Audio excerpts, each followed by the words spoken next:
Bon les amis, on va entrer dans le vif du sujet de notre vidéo sans plus tarder.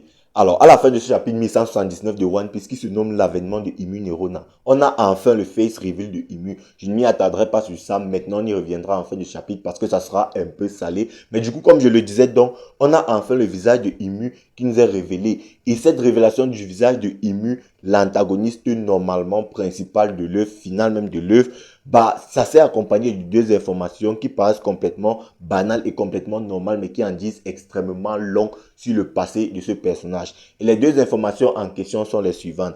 Déjà, on apprend que Imu aurait mangé le Akuma no Mi, c'est-à-dire le fruit du démon. Et la deuxième information, c'est que Imu est l'un des 20 rois fondateurs du gouvernement mondial. En quoi ces deux informations sont-elles donc réellement importantes pour le passé de Imu? Eh bien, le truc, c'est que prises seules, ces deux informations ne disent pas énormément de choses. Mais le truc, c'est que lorsqu'on les regroupe, lorsqu'on les rassemble à tout ce qu'on sait autour du personnage de Imu, on peut se rendre compte que ça nous dit déjà assez sur le personnage de Imu pour pouvoir nous permettre de pondre une théorie plus ou moins cohérente par rapport au personnage de Imu. Eh bien, qu'est-ce qu'on sait globalement autour du personnage de Imu? Déjà, on a les deux informations qu'on a dans ce chapitre. Imu aurait mangé le Akuma no Mi et Imu est l'un des 20 rois fondateurs du gouvernement mondial. Bon, du coup, et là, tout de suite, on va donc se rendre compte que ces deux informations ne collent pas trop avec tout ce qu'il y a autour du personnage de Imu. Pourquoi? Parce que déjà, comme je l'ai dit, on sait que Imu fait partie des 20 rois fondateurs du gouvernement mondial. Or, on a appris qu'il y a 800 ans, il n'existait qu'un seul continent et que le roi de ce continent, c'était David Jones. Je crois qu'on l'a appris dans le chapitre 1164 par le personnage de Rox Dick Zebek lorsqu'il se faisait Domi Reversi. Donc, du coup, on sait que Imu a mangé le Akuma no Mi. Imu faisait partie des 20 rois fondateurs du gouvernement mondial, mais il y a 800 ans, il n'y avait qu'un seul continent et David Jones semblait être le roi de ce continent. Cependant, on sait aussi que Imu, avec les 19 autres rois, aurait affronté Joy Boy, mais pas David Jones. Eh bien, il y a encore une autre information super importante qu'on apprend dans ce chapitre. Lorsque Imu quitte la Terre Sainte de Marie-Joie, ou plutôt, lorsque Imu quitte le château de Pangea pour rejoindre la Terre Ferme, il ou elle en souffre énormément. Du coup, on pourrait donc se poser la question, pourquoi est-ce que lorsque Imu rejoint la TFM, elle en souffre énormément? Du coup, moi, je pense donc que c'est clairement en corrélation avec ce qui s'est passé avec David Jones il y a 800 ans. Eh bien, on a toujours pensé qu'à la fin du combat entre David Jones et Imu, ou bien David Jones, Imu et Joy Boy, si vous le voulez, le camp de David Jones a perdu. Aujourd'hui, j'ai un peu la sensation que non, au vu des propos de Imu dans ce chapitre, parce que à un moment donné, Imu a commencé à dire que Nefertari, G, Lily, Joy Boy, David Jones, quand est-ce qu'allez-vous arrêter de me tourmenter? Donc, du coup, on peut donc comprendre que Imu est tourmenté par David Jones, Lily et Joy Boy. Du coup, voilà, Imu, je doute vraiment qu'elle ait pu gagner. Donc, du coup, à mon avis, il a dû y avoir un match nul. Je pense donc qu'à la fin de ce combat, Imu aurait maudit David Jones, le condamnant à vivre dans les profondeurs de la mer. Et David Jones, lui aussi, il aurait maudit Imu, la condamnant à ne plus jamais refouler la TFM. TFM que lui, il en était roi puisqu'il n'existait qu'un seul continent à l'époque. Donc, il a donc condamné Imu à vivre en profondeur. C'est pourquoi Imu, lorsqu'elle quitte la Terre Sainte de Marie-Joie pour rejoindre la TFM, elle en souffre énormément. Et puis, on peut se poser une autre question. Pourquoi est-ce que Imu à tout prix veut faire monter le niveau des eaux? À mon avis, c'est pour complètement engloutir le premier continent dont David Jones était le roi que Imu a détrôné d'une façon plus ou moins, on va dire, illégale, parce que là, tout de suite, comme ça, je n'ai pas de mots. Bref, d'une façon plus ou moins donc inégale. Du coup, pour moi, c'est ça qui représente la volonté du Ji, la volonté que, voilà, tant que les Ji existeront sur cette terre, Imu n'aurait pas autorisation à refouler la TFM. Du coup, elle veut faire monter le niveau des eaux. Ça, c'est ma théorie concernant la souffrance de Imu lorsqu'elle rejoint la TFM. Parce que souvenez-vous, c'est plus à quel chapitre, on nous disait déjà que Elbaf est Ji. Donc, Imu se trouve en plein dans la terre des Ji. Donc, il est normal que Imu souffre. Et puis, comme moi, je vous le disais dans l'analyse des revenus du chapitre précédent, à mon avis, moi, je vous disais déjà que David Jones avait très certainement mangé le fruit du Nidok parce que tout colle. Erbaf est dit, le fruit du Nidok est sur Erbaf qui est dit, la volonté du dit vient de David Jones. Et la première terre que Imu fout lorsqu'elle revient sur la terre ferme, c'est Erbaf qui est dit. Dans mon sens, tout colle, David Jones avait mangé le fruit du Nidok. Et puis j'ai aussi une autre théorie concernant le fruit du démon.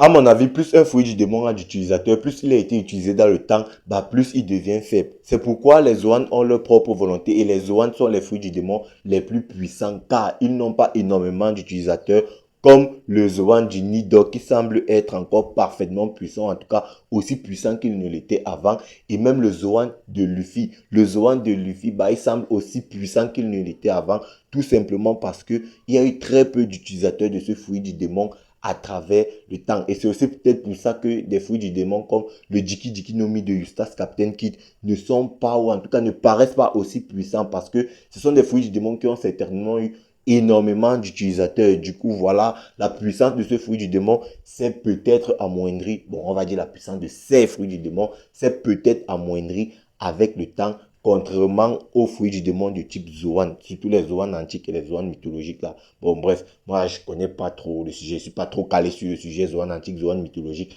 Mais bon, je voulais juste faire passer cette théorie là, comme ça. Du coup, avec ces informations, on comprend donc clairement pourquoi Chopper est l'antithèse parfait pour Imu.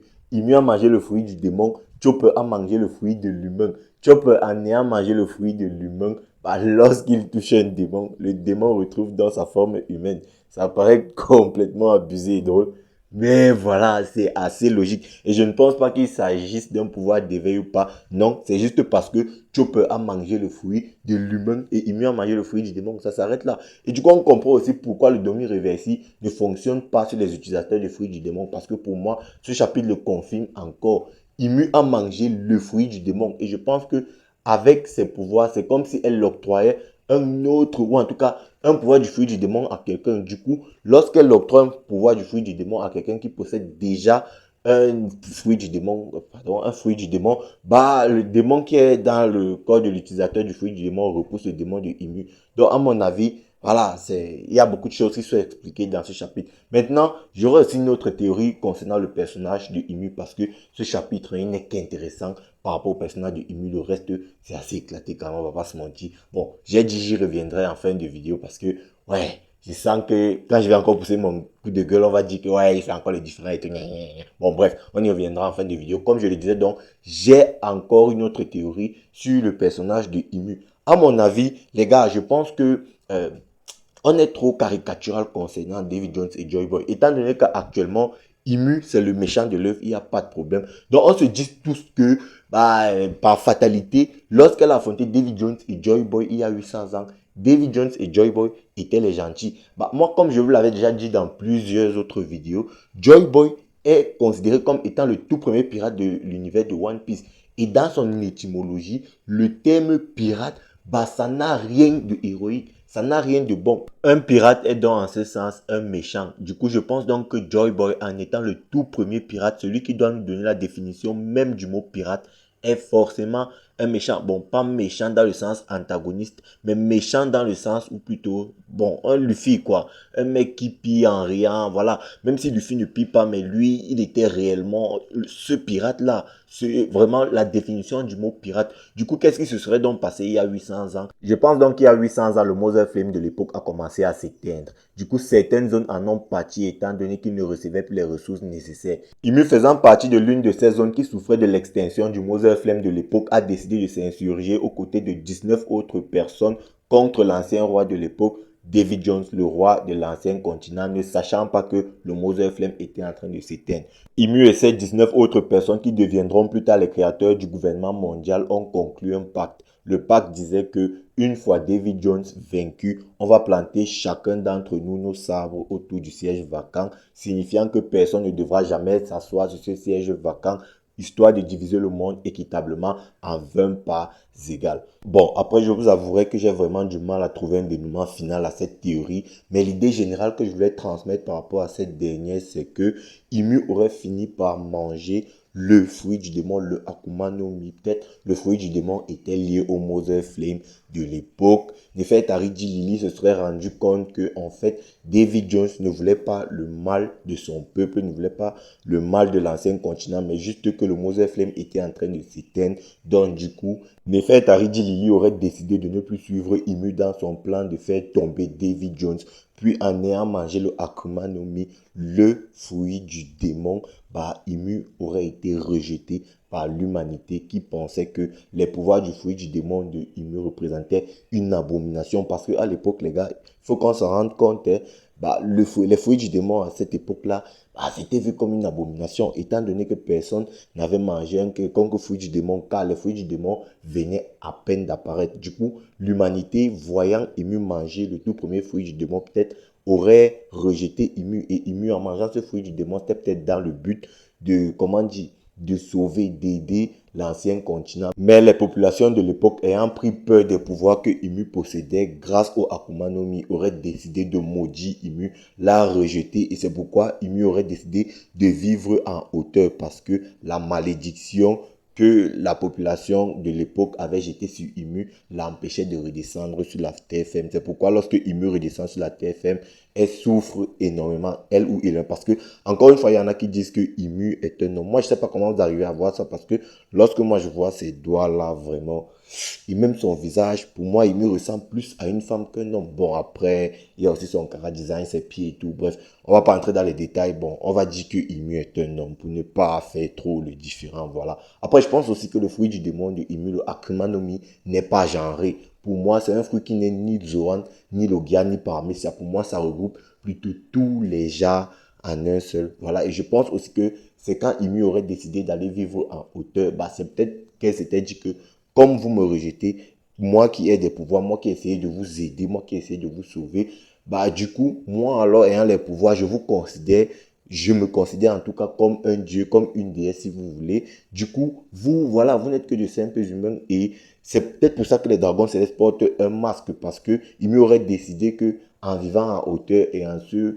profanant, en se proclamant comme étant au-dessus des êtres humains, ils ne peuvent pas respirer le même air. C'est peut-être pour ça que les dragons célestes portent un casque. Bon, maintenant que tout ça a été dit, maintenant qu'on vient de faire la théorie sur Imu, je vais pousser mon coup de gueule. Les gars, on va pas se mentir, c'est pas assez. Je suis désolé, moi je vois des gars là, ils sont en euphorie et tout. Oh, le chapitre, machin, truc et tout. Chapitre de l'année, du siècle, chapitre de la décennie. Les gars, je vous dis clairement et posément, pour moi, le face reveal de Xebec, c'était vraiment plus marquant que pour Imu. Parce que, encore une fois, ce n'est pas pour faire le différent.